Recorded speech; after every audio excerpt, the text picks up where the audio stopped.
Everyone, कैसे हो आप सब। लास्ट वीडियो में हमने किया था 2025 CUET का पेपर। और हम अभी तक ऑलमोस्ट सारे क्वेश्चन कर चुके हैं। हमारे बस लास्ट के 10 क्वेश्चंस बचे हुए हैं। 3 वीडियोस ऑलरेडी इससे रिलेटेड अपडेट अपलोड हो चुकी है, उनको ज़रूर आप देख लेना। कंटिन्यू करते हैं क्वेश्चन नंबर 125 से। तो कहाँ है 125? This is question number 125। हमें मैच द फॉलोइंग करना है, ठीक है। और पैरामीटर और स्टैटिस्टिक्स के बेस पे क्वेश्चन है। तो पहले मैं कुछ चीज़ें रिवाइज करवा देती हूँ कि पैरामीटर क्या होता है, स्टैटिस्टिक्स क्या होता है। देखो, हमें पता है, मैं ऐसे लर्न करवाती हूँ। एक होता है पॉपुलेशन, एक होता है सैम्पल, ठीक है। याद कैसे रखना है, पॉपुलेशन की कोई भी चीज़ें हो, चाहे मीन हो, मीडियन हो, मॉड हो, स्टैंडर्ड डिविएशन हो, कुछ भी हो, तो पी है तो पी से पैरामीटर, इसका हर चीज़ को हम पैरामीटर बोलेंगे। सैम्पल का कुछ भी mean, mod, median, standard deviation कुछ भी करना हो तो उसको हम बोलेंगे स्टैटिस्टिक्स। ओके, बस इसी पे based. An observe set of population selected for analysis, किसी भी पॉपुलेशन का कुछ अगर आप ऑब्जर्व सेट लेते हो तो वो क्या कहलाता है, दैट इज सैम्पल। तो ए का फोर कौन कौन है, सेकंड है और फोर्थ है, इन दोनों में से कोई सही होगा। और specific characteristics of population, population का क्या होता है, पैरामीटर। तो बी का क्या होने वाला है, बी का फर्स्ट पार्ट, बी का फर्स्ट पार्ट, तो फोर्थ। तो फोर्थ क्या हो जाएगा, करेक्ट ऑप्शन हो जाएगा। बाकी चीज़ें देख लेते हैं। Specific characteristics of sample, sample का क्या हो जाता है, स्टैटिस्टिक्स हो जाता है, ठीक है। देख लो यहाँ पे सी का क्या है, third. And a statement made about a population parameter for testing, उसे हम क्या बोलते हैं, हाइपोथेसिस बोलते हैं। तो वो हमारा क्या ऑप्शन हो गया, सेकंड हो गया, ठीक है। तो ये आप देख सकते हो, डेफिनेशन से भी रिलेटेड क्वेश्चन आते हैं, तो डेफिनेशन आपकी स्ट्रांग होनी चाहिए। नाउ अगेन टी डिस्ट्रीब्यूशन से रिलेटेड क्वेश्चन है। The which of the following are the assumptions underlying, हमें अजम्पशंस की बात करनी है, क्या क्या चीज़ें हम अज्यूम करके चलते हैं टी डिस्ट्रीब्यूशन में।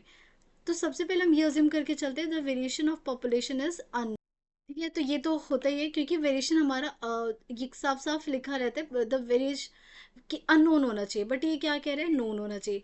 नोन के केस में हम हमेशा जी टेस्ट यूज करते हैं, ना कि टी टेस्ट, ठीक है। तो for T test we assume that variance of population is unknown. Okay, now second, the samples are drawn from a normally distributed population, definitely हम कौन सा यूज करते हैं, नॉर्मल डिस्ट्रीब्यूटेड पॉपुलेशन यूज करते हैं। क्योंकि आप याद है, आप फॉर्मूला क्या लगाते हो, एक्स माइनस म्यू अपॉन में सिग्मा, ये वाला फॉर्मूला लगाते हो ना, इसीलिए, क्योंकि हम वहाँ से नॉर्मली डिस्ट्रीब्यूटेड का क्वेश्चन लेते हैं। उसके बाद है आपके पास एक्स बार माइनस म्यू, जो आप लगाते हो मीन माइनस में वो।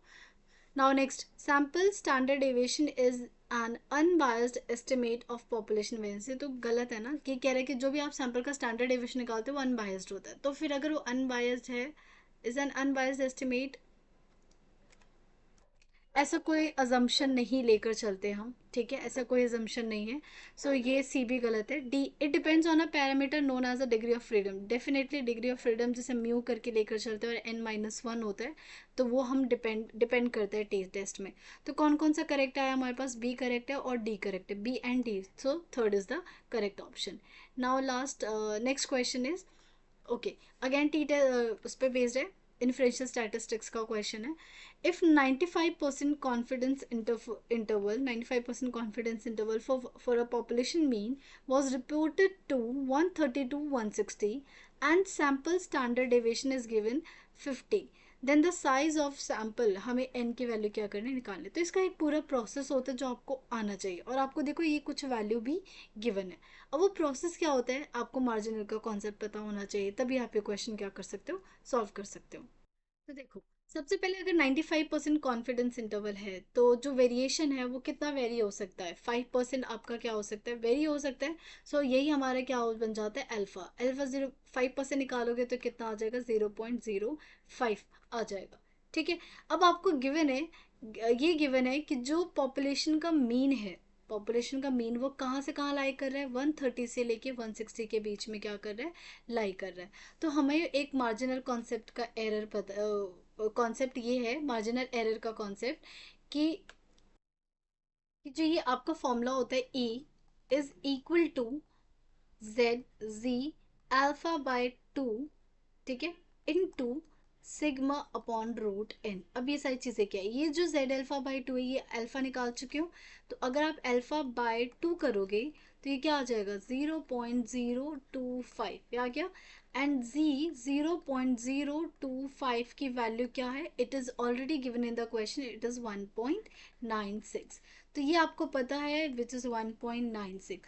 आपको sigma it's already given, standard deviation of it is 50 and root N आपको नहीं पता। अब ये जो ई है इसे ही हम बोलते हैं मार्जिनल एरर। ये कैसे निकालते हैं, ये निकालने के लिए देखो आपको क्या गिवन है कि जो पॉपुलेशन में, पहले आप फॉर्मूला लिख रहे हो उससे देख लो क्या क्या चीज़ें गिवन है। तो हमें पता है ई हमें निकालना है क्योंकि and we need to find, so E कहीं ना कहीं आपको गिवन है। आपको ये गिवन है कि पॉपुलेशन मीन जो है वो 132 से 160 के बीच में। इसका मतलब इसका जो कॉन्सेप्ट होता है वो ये होता है कि x minus E bar, x bar minus E is 132 कि ये नीचे वैल्यू, और x bar plus E is equal to 160।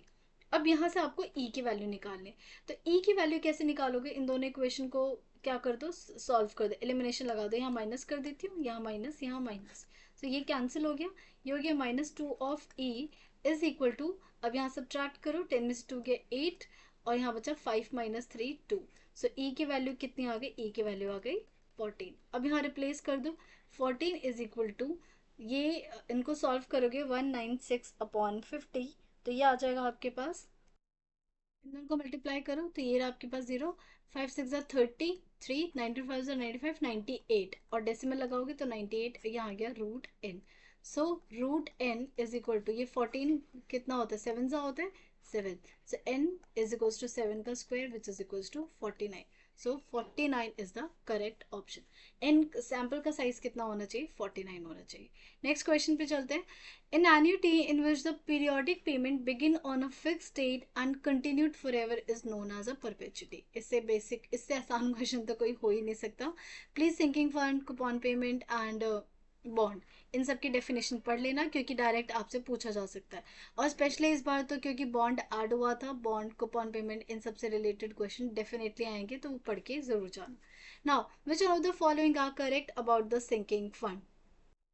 Question is it is a fix term amount, very good, कुछ फिक्स पीरियड के लिए होता है, कॉन्टिन्यूस नहीं चलता। It is set up for a particular upcoming expense, ये सिंकिंग का मतलब ये है कि एक न एक दिन जाके यूज होने वाला है और किसी काम के लिए यूज होगा, चाहे मशीन खरीदने के लिए, बिजनेस सेटअप करने के लिए, किसी भी चीज के लिए। तो it is set up for any particular upcoming expense, true. A fix amount at regular interval is deposited in the sinking, exactly, fix amount represent होता है for fixed interval of time के लिए, तो ये भी ट्रू है। It can be use in any emergency, very wrong, ये आप यूज ही नहीं कर सकते, it is not as a simple saving account.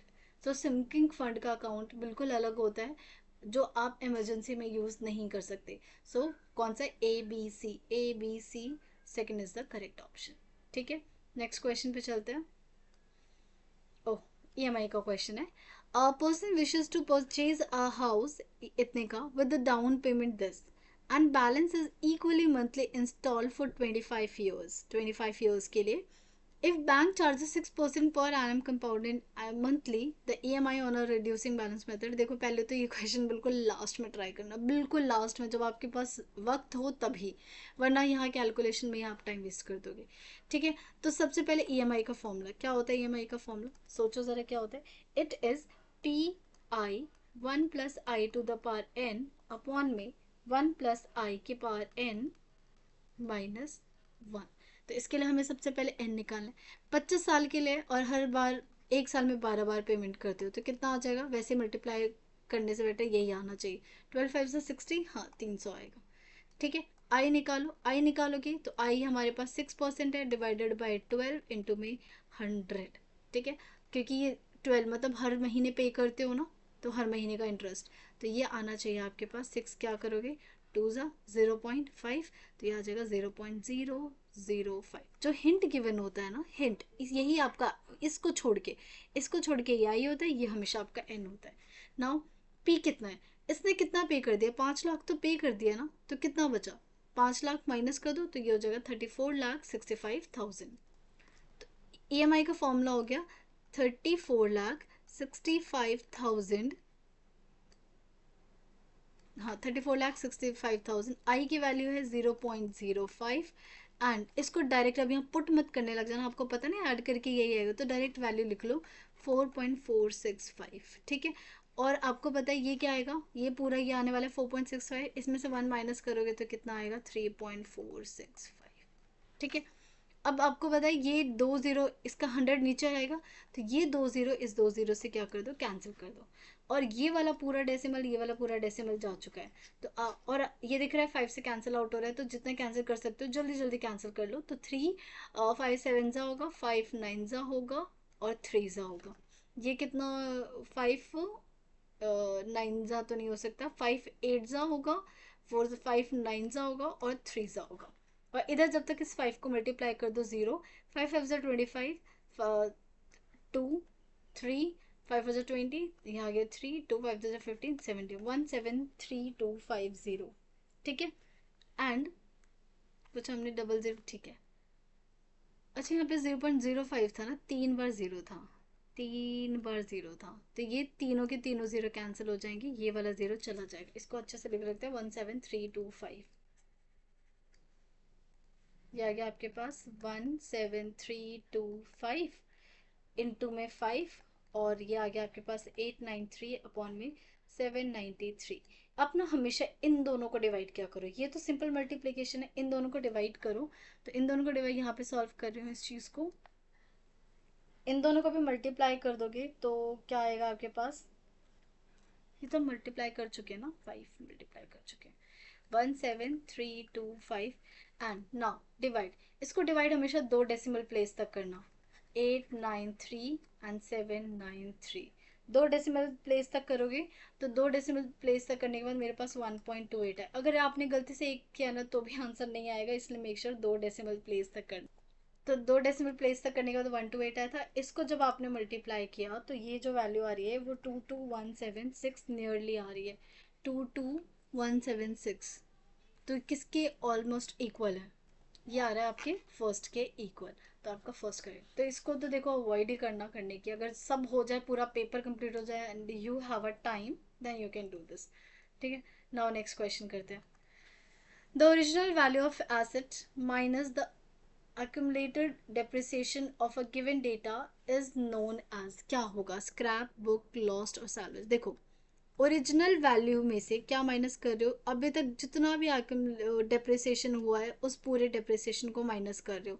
एक वक्त के लिए तो लगता है स्क्रैप वैल्यू है और यहीं पे आप फंस जाते हो, know that is book value. Scrap value तो क्या होता है, टोटल डेप्रिसिएशन, कितना टोटल डेप्रिशिएट हुआ है और ओरिजिनल में से माइनस कर। अगर यहाँ पे एक्यूमुलेशन की जगह टोटल डिप्रिसिएशन होता तो डेफिनेटली ये स्क्रैप वैल्यू होता, बट अगर जैसे मैं आपसे बोलती हूँ 3 साल बाद क्या वैल्यू, तो आप क्या करते हो, टोटल में से जितना भी 3 साल तक डिप्रिशिएट हुआ है वो माइनस कर देते हो, तो वो बुक वैल्यू निकल जाती है।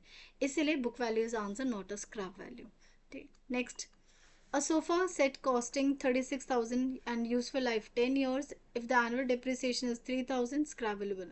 तो हमें पता है एनुअल डेप्रिसिएशन डी का फॉर्मूला क्या होता है, ओरिजिनल में से क्या करते हैं स्क्रैप वैल्यू अपॉन में एन, यही होता है फॉर्मूला।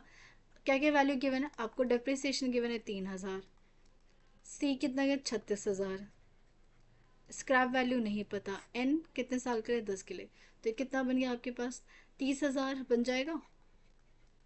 30,000 में से 36,000 माइनस करो और यहाँ माइनस एस, तो एस की वैल्यू कितनी आ गई 6,000। So second is the correct option.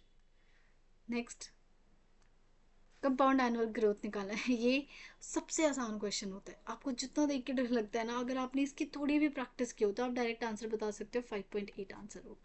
कैसे आंसर होगा, देखो फॉर्मूला क्या होता है, जो कैगर होता है ये होता है फाइनल वैल्यू अपॉन में इनिशियल वैल्यू की पावर 1/n -1, यही होता है, ठीक है।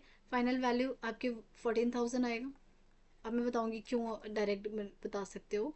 एंड इनिशियल वैल्यू कितनी है आपकी, इनिशियल वैल्यू है 10,000, 11,000 मत कर देना, शुरुआत में तो 10,000 थे ना, तो 10,000 आप इनिशियल वैल्यू लिखोगे।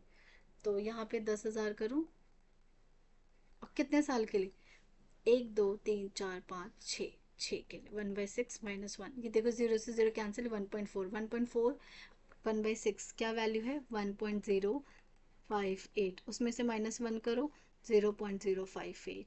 परसेंटेज में निकालने के लिए क्या करना पड़ता है, 2 बार शिफ्ट कर दो तो 5.8%। तो आप डायरेक्ट यहीं से ये जो होता है ना, ये वाली चीज़ हटा दिया करो और 2 बार डेसिमल को ले जाया करो, तो 5.8% डायरेक्ट आंसर। ठीक है। Next, which of the following is not a basic requirement of the linear programming problem LPP? All the elements of LPP should be quantifiable.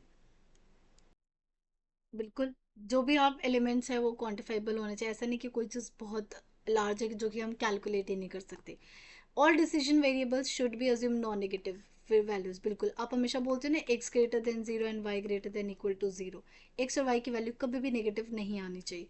There are finite number of decision variables and a finite number of constants. आप जब equations बनाते हो तो आप 3 बना लो, 4 बना लो, 5 बना लो, ऐसा थोड़ी कि इनफाइनाइट इक्वेशंस बनेंगी। कॉन्स्टेंट क्या होने चाहिए, फाइनाइट। दूसरा, डिसीजन वेरिएबल जो एक्स एंड वाई होते हैं वो आप 2 3 4 5 ले लो, इससे ज़्यादा क्या इनफाइनाइट नहीं लोगे, फाइनाइट लोगे। It deals with the optimizing number of objectives more than one. Number of objective जो होता है वो एक एक ही होता है, जेड जो आप निकालते हो वो एक ही होता है, एक से ज़्यादा नहीं होता है। ठीक है, इसलिए आपका ये वाला रिक्वायरमेंट गलत है, तो फोर्थ इज द, आपसे पूछा था नॉट, ये तीनों सही है, ये गलत है, तो fourth is the correct option. Next question है, आपके पास जेड गिवन है, ये सारी इक्वेशंस गिवन है, आपसे बोला गया है the LPP has a unique solution. ये सारी चीज़ आपको क्या करनी है, फाइंड करनी है। तो पहले हम क्या कर लेते हैं, इक्वेशन बना, वो डायग्राम बना लेते हैं। अब ये देखो, ये लेस देन इक्वल टू है, लेस देन इक्वल टू, तो ये तो फोर श्योर है कि क्या आने वाला है, बाउंडेड आने वाला है। ठीक है, अब यहाँ पे बनाते हैं जल्दी से। एक्स जीरो पुट करो तो वाई की वैल्यू कितनी आएगी, 3, तो ये हो गया 0,3। यहाँ वाई ज़ीरो पुट करो तो एक्स की वैल्यू 5, ये आ गई 5,0। एंड ये वाली लाइन जो है, ये इस लाइन के क्वेश्चन यहाँ लिख लेते हैं, this is 3x plus 5y equal to 15। दूसरी लाइन ले लेते हैं, let's take orange. x zero करोगे तो y की वैल्यू 5, मतलब यहाँ पे, और y जीरो करोगे तो x की वैल्यू 2 यहाँ पे। ये है आपके पास, ये थोड़ा इसको अवॉइड करना, ये वाला पॉइंट आया था आपके पास 2,0। वैसे हाँ, ज़रूरत तो पड़ेगी इसकी। y ज़ीरो पुट किया था तो ये आया था हमारे पास 2, एंड ये क्या आया था हमारे पास, इसकी वैसे ज़रूरत है नहीं, और इसका भी शेडेड रीजन अंदर की तरफ आएगा, इसका भी नीचे की तरफ, तो फाइनली ये शेडेड रीजन होगा। कॉर्नर पॉइंट्स ये हो गए, ये हो गए, और एक ये होगा आपके पास। वैसे तो यूजुअली इसी पे आपका मैक्सिमम एग्जिस्ट करता है, बट लेट्स सी। तो ये निकालते हैं, तो इससे निकालने के लिए we need to solve both the equations by elimination, या जिससे भी सॉल्व करना हो। तो किससे मल्टीप्लाई, 5 से कर लेते हैं। ठीक है, इसको 5 से, इसको 3 से, 5 से करोगे तो ये हो जाएगा 5 3 ज़ा 15x, 5 5 ज़ा 25y, और 5 15 5 ज़ा 75। इसको 3 से करो, 3 5 ज़ा 15x, 3 2 ज़ा 6y, and 330, minus minus minus cancel, ये आ गया 19y, और ये आ जाएगा 35, तो y की वैल्यू आ गई 35, 35 नहीं 45, 45/19। देखना y की वैल्यू 45/19 आ रही है, तो ये डेफिनेटली 20/19 आएगी। तो इस, या तो डायरेक्ट निकाल लो या इसमें पुट करके देख लो क्या 20/19 आ रही है, तो हाँ आप चेक करोगे तो x की वैल्यू 20/19 आएगी। The feasible region is bounded with the corner points this, so A is the LPP has a unique solution at 2,0, 2,0 पे यूनिक सोल्यूशन। तो इसके लिए तो आपको z चेक करना पड़ेगा, तो हम यहाँ लिख देते हैं कॉर्नर पॉइंट्स, कॉर्नर पॉइंट्स, और यहाँ हम लिख देते हैं z। z हमारे पास क्या है, 5x प्लस 2y, हमारे पास पॉइंट है 0,0, हमारे पॉइंट 2,0, हमारे पास पॉइंट है 20,19 एंड 45,19, और एक हमारे पास है 0,3। 0 पे तो 0 आएगा, जब 2 पुट करोगे तो 2 5 ज़ा 10 आएगा, 3 करोगे तो 3 2 ज़ा 6 आएगा। मैक्सिमम चाहिए, मतलब इसका तो कोई रोल है ही नहीं। अब मेन इस पे निकालना है, सो मेन अगर आप निकालना चाहोगे z का, ये रहा, तो ये हो जाएगा 5 और 20, 100/19, प्लस ये करोगे तो 90/19, 5 45 हाँ, तो ये हो गया 190/19 विच इज इक्वल टू 10। तो देखो 10 और 10 दो बार आ गया, जैसे ही दो बार आ रहा है तो ये कह रहा है LPP as a unique solution. गलत, रीजन इज जैसे आपका ये 10 10 आ जाता है ना, दो बार मैक्सिमम या दो बार मिनिमम आता है, तो आप बोलते हो इनफाइनाइट टाइम्स आपका आंसर एग्जिस्ट यूनिक सोल्यूशन देगा, ठीक है, एक स्ट्रेट लाइन पे जो इन दोनों से मिलके बनती है। सो इसीलिए ए आपका गलत हो गया। The optimal value is unique but they are infinite number of optimal solution, yes, so C is the correct option. The feasible region is unbounded, definitely wrong, तो हमारा कौन सा करेक्ट है, B and C is correct, क्योंकि देखो ना ये तो पर हमारा बाउंडेड आ रहा है ना, तो इसलिए गलत होगा। नेक्स्ट क्वेश्चन है हमारे पास, बस लास्ट खत्म, वेरी गुड। तो यहाँ पे आपका 2025 का पेपर खत्म होता है। देखो in best way to prepare for any exam is just to solve the PYQ properly. PYQ solve करके आपको आइडिया मिल जाता है कि किस टाइप के क्वेश्चंस आपको प्रैक्टिस करना है। तो आप नोटिस करोगे हर एक चैप्टर से क्वेश्चन आया हुआ है। और ये कैसे पेपर कैसे स्टार्ट करता है, पहले वो यूनिट 1 से देता है, मेट्रिसेस तो भर भर के देता है, फिर उसके बाद हर एक चैप्टर पे आके इसने 2-2 3-3 क्वेश्चंस तो दिए हैं। तो पहले आप इंपॉर्टेंट टॉपिक्स देखो, उनको अच्छे से प्रैक्टिस करो, और जितने PYQs बिफोर एग्जाम सॉल्व कर सकते हो आप सॉल्व करो, चाहे कहीं से भी सॉल्व करो, किसी भी यूट्यूब चैनल से सॉल्व करो, बट हर PYQ सॉल्व करके जाना, फिर आपको खुद ही कॉन्फिडेंस आएगा कि आपको बहुत सारी चीज़ें आती है। चलो, ऑल द बेस्ट, अच्छे से प्रिपेयर करना। वीडियो अच्छी लगे तो please like share and subscribe. Thank you everyone, take care.